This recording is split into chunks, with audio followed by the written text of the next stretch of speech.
A couple of things. Well, I want to revisit one thing real quick. The whole issue with Spring Valley and our efforts there.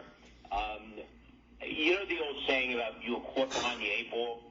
We were given the task from the state to fix an issue, fix the mess that was there in Spring Valley.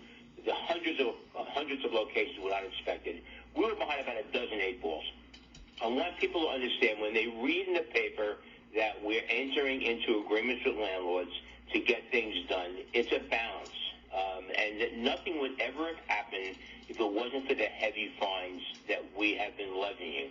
You know, there's a saying in chess, okay, the threat of check is often better than checkmate at times, because you take your opponent's focus off of their strategy and you bring them around to your strategy. And this is exactly what we're doing here right now.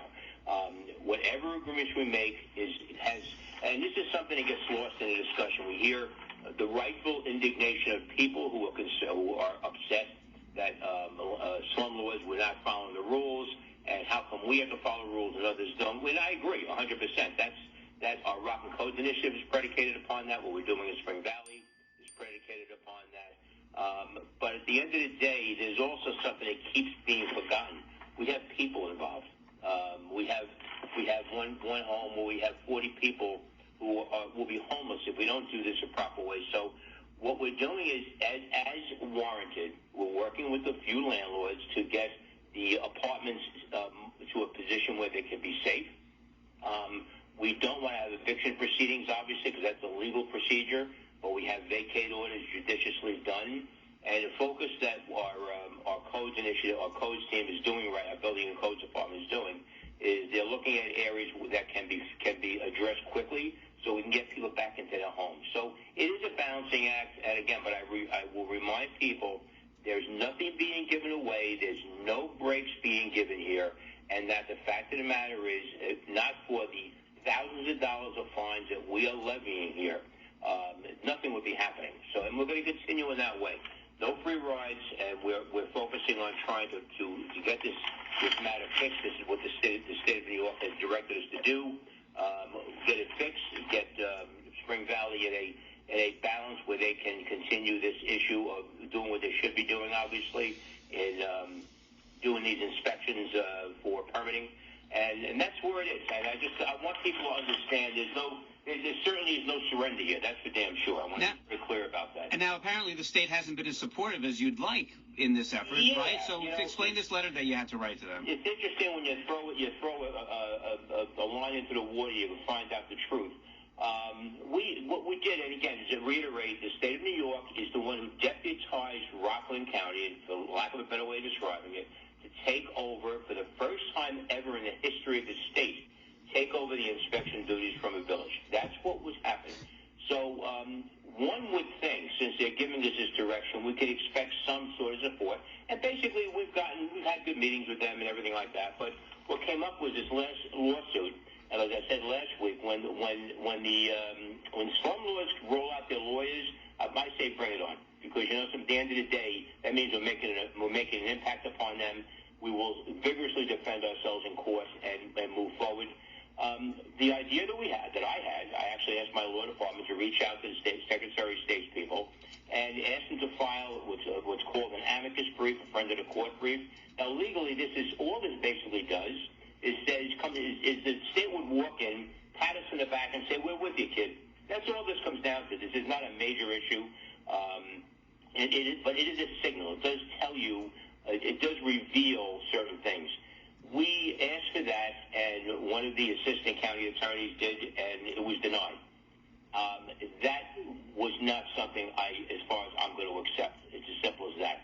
Look, the reality is we're not going to just sit here idly while New York State, I use the phrase, they throw a smoke bomb into the room and then scurry away.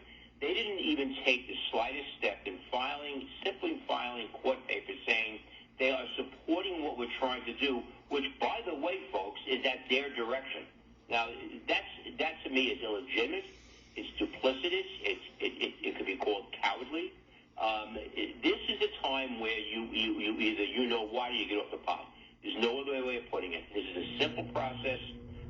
We are demanding that the state back up their words with actions. And again, it's not like we're asking for anything untowardly here. You're just saying, you know something? Go on paper. Go on paper saying you are backing up the words that you gave us and the direction you gave us, the legal direction you gave us.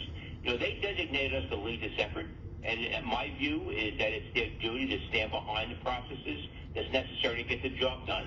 But at the end of the day, I referenced this a little while ago, this is about the families. This is about legitimate property owners. This is about our slumlords. That New York State will be putting people before profit and lives before slumlords. That's what this comes down to. So, as you can well imagine, I am not going to let go of this at all in any way, shape, or form. The letter went up to the state a couple of days ago. We will follow up on that during the week, and we'll go from there. But I mean, it's just, to me, it's unconscionable that the state will turn around and kind of leave us out in the middle of nowhere. And you know something? To me, I don't think anybody's doing this by specific design, other than the fact people sometimes in government they don't want to get involved, yet they get involved. So that's not the way we do things here in Rockland County government. So we're going to move forward, and we're going to keep this on the front burner. And I have a very simple demand. If you're going to tell us you want us to get it done, I'm following the legal and lawful orders to get it done, and I expect you to back us up. Real quick, Ed, we do have Junior Commander wanted to give you a comment or two if you have a moment for that. Hey, Junior. How are you? You're on with Ed Day. Who's this? I believe this is Junior Commander, right? Good morning. Hi, Junior. Good morning, good morning. Listen, you're our chief, are you not, sir? Yeah. Are you the chief executive of the office?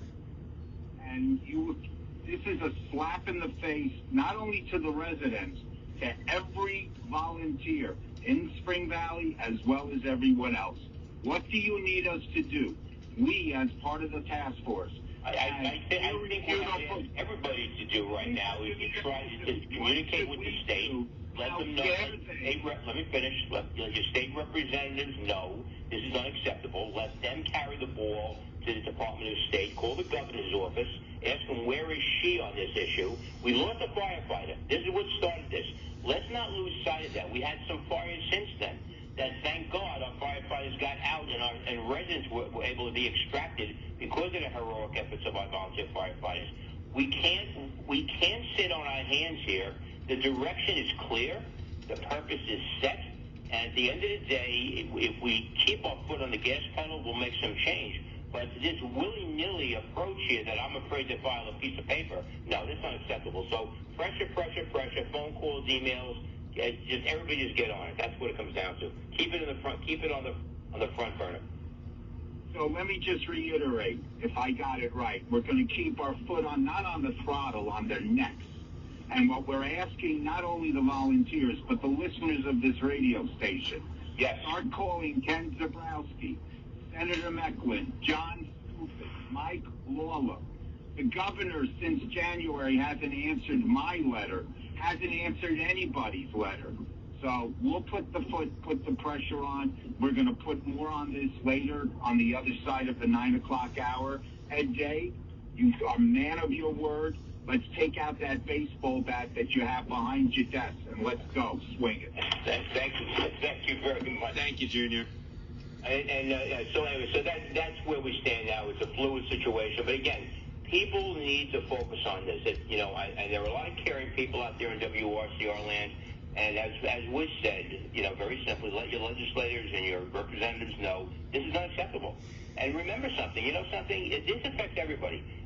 With mutual aid, when we have a fire, many companies go out from across this county. This is not a Spring Valley issue. This is a Rockland issue. This is something that we need to move forward with, and we need to keep it on the front burner. Every day we have to play these games with the state is one more day where a tragedy can happen. We want to avoid that at all costs for obvious reasons. So anyway, I wanted to share that with you, Jeff.